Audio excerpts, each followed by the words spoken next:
Bismillahirrahmanirrahim. Assalamualaikum warahmatullahi wabarakatuh. Selamat pagi teman-teman semuanya. Apa kabarnya hari ini? Semoga hari ini masih tetap diberikan kesehatan, kenikmatan, dan juga yang lainnya. Sehingga pada pagi ini, di hari ke-8 bulan Ramadan, kita masih bisa menjalankan puasa dengan lancar, dan tak lupa saya selalu mengingatkan bahwa teman-teman untuk terus menjaga kesehatannya karena kondisi pandemi ini mungkin masih akan berlangsung sampai bulan depan ya. Tapi kita berharap semoga Allah berikan keajaiban dengan secepatnya memanggil corona untuk pulang kampung ya. Oke, teman-teman, hari ini saya akan membahas tentang tanggung jawab dan tanggung gugat perawat. Ini merupakan materi pertemuan terakhir kita ya di semester ini dengan metode daring ya, dan semoga teman-teman tidak bosan dengan suara saya. Oke, baik teman-teman, hari ini sudah siap ya untuk mendengarkan suara saya? Baik, tanggung jawab perawat. Tanggung jawab perawat merupakan salah satu tanggung jawab dan tanggung gugat, merupakan salah satu dari sekian rangkaian tugas seorang perawat ketika dia sudah menjalankan sumpah jabatannya, sumpah profesinya untuk melakukan janji setianya, mengabdikan diri pada kemanusiaan ya. Dan ini menjadi catatan untuk teman-teman semua yang masih berada di bangku kuliah bahwa setiap profesi itu pastinya akan dimintai pertanggungjawabannya ya, terkait dengan keilmuannya, terkait dengan kewenangannya, haknya, kewajibannya, dan sebagainya. Dan untuk itu perlu sekali ya teman-teman memahami bagaimana sih tanggung jawab seorang perawat itu. Oke, kita lihat dulu dari definisinya ya.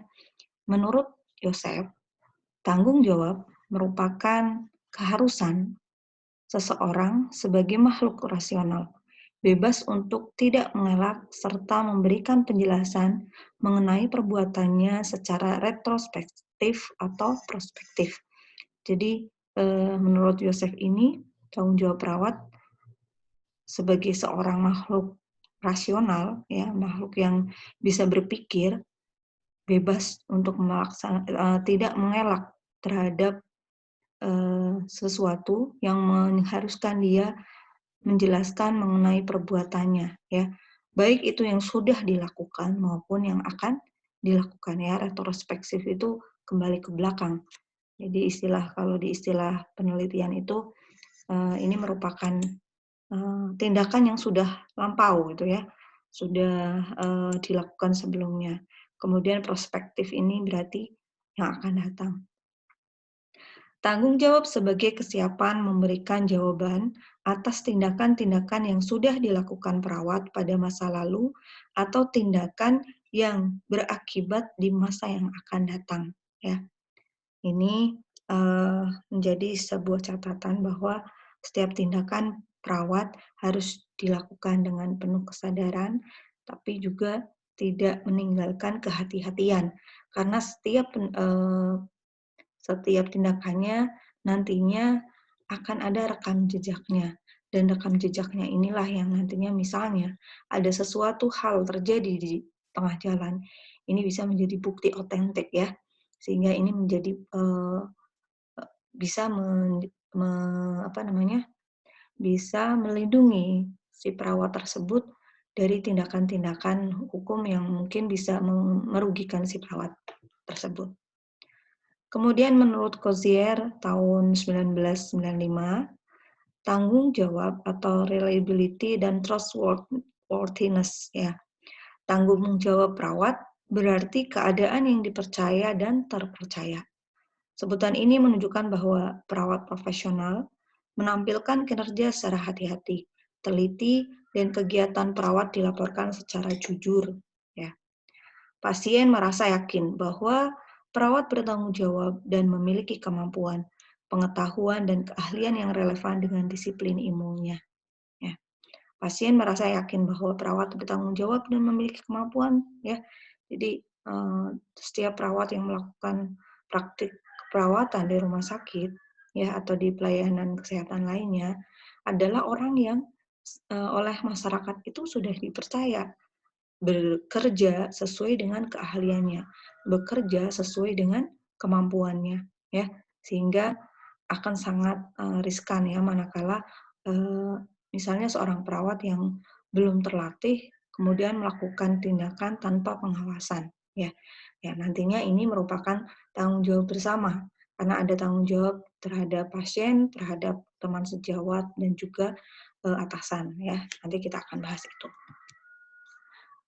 Masih menurut Yosef, tanggung jawab perawat diidentifikasi menjadi 3, yaitu responsibility to God atau tanggung jawab terhadap Tuhan, kemudian responsibility to client and society atau tanggung jawab terhadap pasien dan masyarakat, kemudian responsibility to colleague and supervisor atau tanggung jawab terhadap rekan sejawat dan atasan.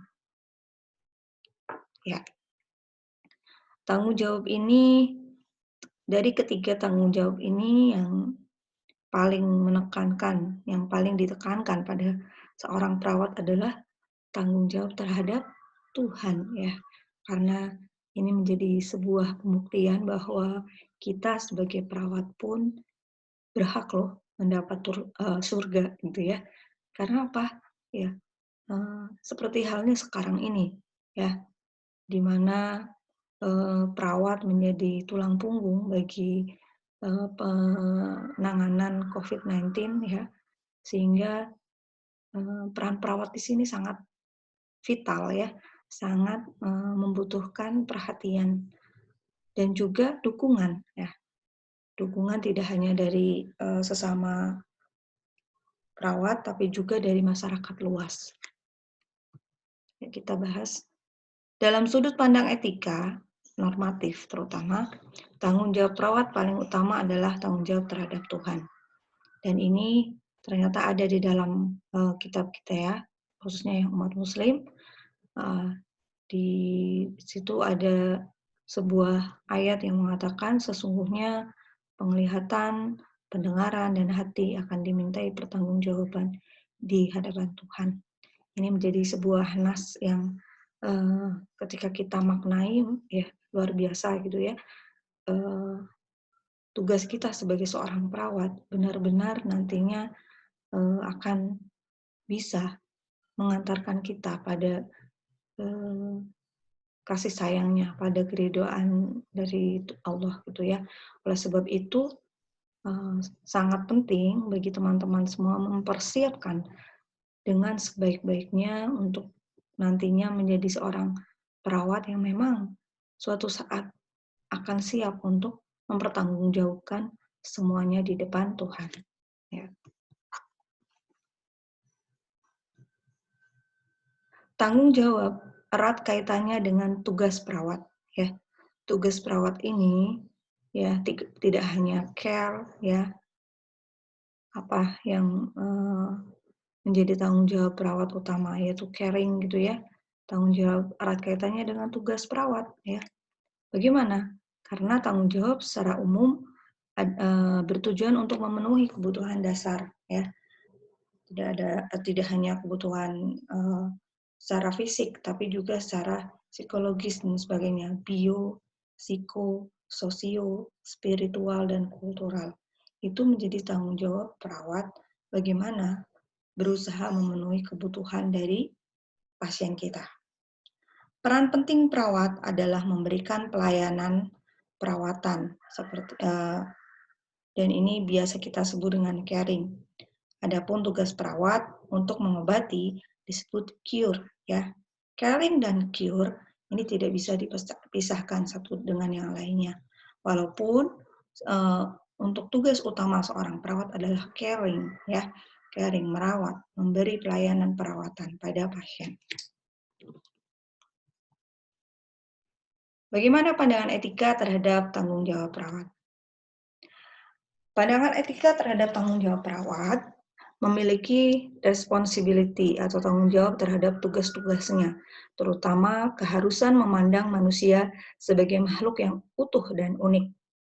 Unik di sini artinya setiap manusia memiliki kebutuhan dasar yang kompleks yang saling terkait dengan kebutuhan satu dengan yang lainnya. Ya, ketika kita menghadapi satu pasien di rumah sakit, sama-sama, misalnya 2 pasien, umurnya sama, jenis kelaminnya sama, laki-laki misalnya 32 tahun, diagnosa penyakitnya sama, akan tetapi ketika kita melaksanakan asuhan keperawatan, ternyata ada yang berbeda. Oh, si A misalnya, pasien A ini ada yang berbeda dengan karakteristik sifatnya, sehingga untuk pendekatan ke pasien ini kita membutuhkan waktu agak lama gitu ya. Nah, beda dengan B, si B ini mudah untuk menerima perawatan karena dia welcome, keluarganya juga welcome dan sebagainya. Nah, ini adalah keunikan-keunikan yang sangat mungkin teman-teman nanti temui ketika ada di rumah sakit ya. Dan ini menjadi sebuah kesadaran awal ya, kesadaran awal yang harus perawat miliki ketika menghadapi pasien ya. Sehingga kita tidak mudah untuk menilai pasien. Kok pasien yang satu yang yang itu tuh nggak mudah ya, nggak enakan dan sebagainya. Kok yang itu mudah ya. Nah, untuk ini sangat penting kita menyadari bahwa manusia memang unik, termasuk kita juga gitu ya. Kita pun tidak sama dengan yang lainnya. Nah, oleh karena itu dengan adanya kesadaran bahwa manusia itu unik, kita bisa lebih mengedepankan empati ya. Ketika nantinya mungkin kita menemui hal-hal yang memang secara hukum atau secara etika itu tidak sesuai. Nah, dengan kesadaran ini, perawat ya pada khususnya diharapkan mampu memberikan responsibility atau tanggung jawab dengan sebenar-benarnya dan dengan sebaik-baiknya. Keunikan juga berarti bahwa setiap individu bersifat khas dan tidak menyamakan dengan individu lainnya, sehingga memperlakukannya dengan pendekatan khusus, kasus per kasus disesuaikan dengan latar belakang pasien. Ya, jadi tadi yang saya jelaskan di awal bahwa manusia sebagai makhluk yang unik pasti mempunyai kebutuhan yang berbeda-beda, ya. Walaupun mungkin ada kesamaan, ya, kesamaan yang mungkin yang bisa disamakan, ya tadi misalnya jenis kelamin, kemudian umur, ya, latar belakang dan sebagainya bisa saja sama, tetapi kaidahnya, keunikan ini akan tetap kita temui pada setiap pasien yang kita jumpai. Berikutnya ada beberapa hal yang berkaitan dengan tanggung jawab terhadap rekan sejawat atau atasan. Yang pertama adalah membuat pencatatan yang lengkap, pendokumentasian tentang kapan melakukan tindakan keperawatan, berapa kali, di mana, dengan cara apa, dan siapa yang melakukannya. Nah, pendokumentasian ini harus lengkap ya, sesuai dengan standar yang ditetapkan. Karena jika kurang salah satu aja, ini akan mengurangi kredibilitas perawat itu sendiri. Dan juga pastinya di mata hukum ini bisa menyalahi tanggung jawab yang harusnya dilakukan oleh perawat. Untuk itu perlu sekali ya teman-teman belajar nantinya bagaimana sih bertugas sebagai seorang perawat profesional. Kemudian yang kedua, mengajarkan pengetahuan perawat terhadap perawat yang belum mampu atau belum mahir melakukannya. Nah, ini menjadi tugas dan tanggung jawab perawat senior ya, manakala misalnya ada perawat-perawat junior yang baru saja masuk ke dunia rumah sakit gitu ya. Nah, nantinya menjadi tanggung jawab nih senior-senior untuk berusaha membimbing adik-adik juniornya agar memiliki kemampuan dan keterampilan yang sama dengan eee, minimal bisa menjalankan tugasnya dengan baik ya, sesuai dengan wewenangnya sebagai perawat junior. Kemudian yang ketiga, memberikan teguran bila rekan sejawat melakukan kesalahan atau menyalahi standar. Ya. Teguran ini pastinya diberikan sesuai dengan bukti-bukti yang sudah ada ya. Jadi tidak main tegur aja, tapi tidak ada bukti. Nah, ini nantinya bisa menimbulkan konflik ya. Nah, oleh karenanya ketika memberikan teguran terhadap kesalahan teman sejawat kita juga harus disesuaikan dengan standar yang ada ya. Bagaimana sih memberikan teguran dengan cara yang baik ya, sehingga tidak ada sakit hati atau kemudian menjadi sebuah bumerang nantinya. Kemudian yang keempat, hal yang berkaitan dengan rekan sejawat adalah memberikan kesaksian di pengadilan tentang sesuatu yang dialami klien. Ya, kesaksian ini pastinya harus didasarkan dengan kesadaran bahwa yang pertama tadi ya, responsibility of God gitu ya, to guard ya, responsibility to guard, tanggung jawab kita pada Tuhan. Sehingga ketika nantinya misalnya kita menjadi salah satu, salah satu,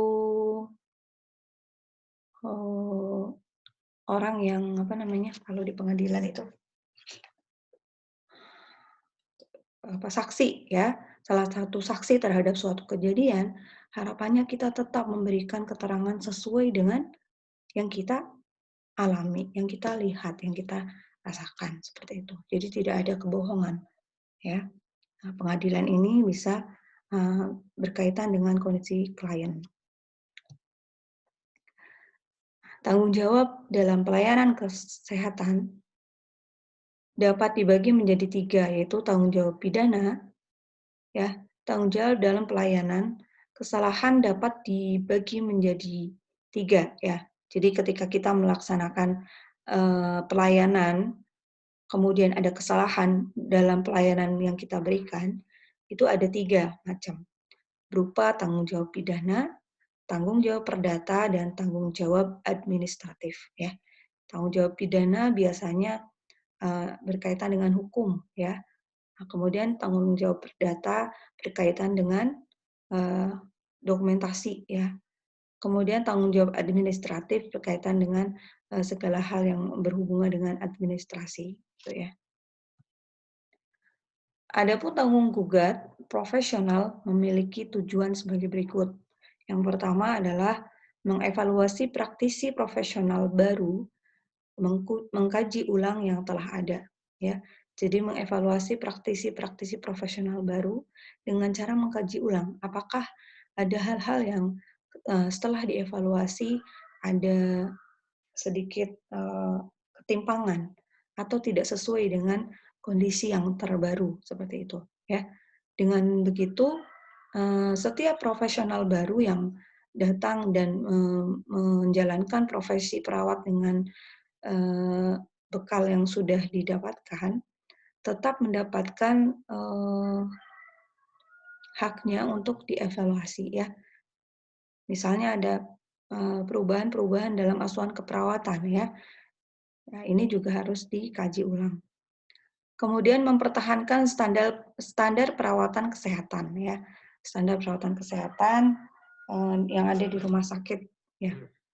Secara general mungkin sama ya, tapi kadang ada beberapa yang berbeda disesuaikan dengan keunikan, sesuai dengan kultur yang ada di rumah sakit tersebut ya. Kemudian memudahkan refleksi pribadi, pemikiran dan pertumbuhan pribadi pada pihak profesional perawatan kesehatan. Jadi dengan adanya tanggung gugat ini, harapannya perawat itu bisa menggunakan hal tersebut untuk merefleksi pribadi ya, memikirkan ulang. Nah, apa yang sudah dilakukan? Apakah memang sudah sesuai dengan tanggung jawabnya sebagai seorang perawat atau belum? Ya. Kemudian memberikan dasar pengambilan keputusan. Jadi setiap tindakan yang sudah dilakukan oleh perawat, mulai dari mengevaluasi, kemudian mempertahankan standar yang sudah ada, kemudian melalui proses refleksi, proses pemikiran ulang ya, bagaimana apakah tindakannya selama ini sudah benar atau belum. Nantinya hal-hal yang tersebut di poin 1, 2, dan 3 ini akan menjadi landasan ketika seseorang mengambil keputusan. Tanggung gugat perawat.